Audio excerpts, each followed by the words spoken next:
لاہور میں public transport نہ ہونے کے برابر شہری اپنی سواری استعمال کرنے پر مجبور ہیں۔ گاڑیوں، موٹر سائیکلز اور موٹر سائیکلز رکشوں کی تعداد میں ہوش ربا اضافہ، ٹریفک مسائل کے ساتھ اسموگ بھی بڑھنے لگی ہے۔ تفصیلات زین علی کی رپورٹ میں۔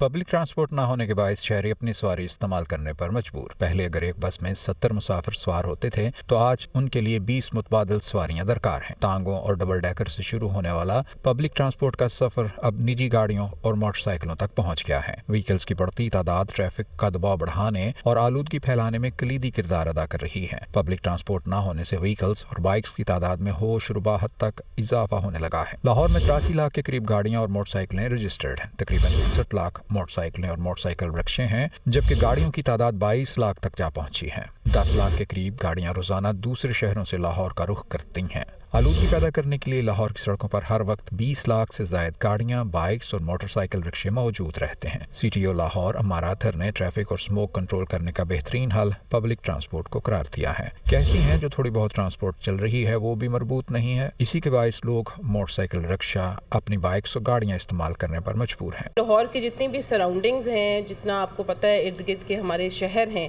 جہاں سے لوگ روزانہ کی بنیاد پہ لاہور میں آتے ہیں اور کام کرتے ہیں اور پھر واپس جاتے ہیں، تو وہ بھی ہمارے پاس تعداد جو ہے وہ 1 ملین کو ٹچ کر رہی ہوتی ہے۔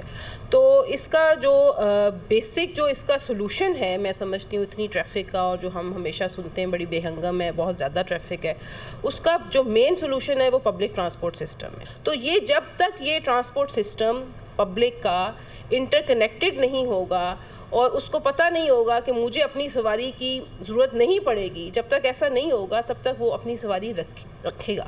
اگر پبلک ٹرانسپورٹ بڑھانے کی جانب فوری توجہ نہ دی گئی تو آنے والے برسوں میں لاہور میں زندگی مزید دشوار ہو جائے گی۔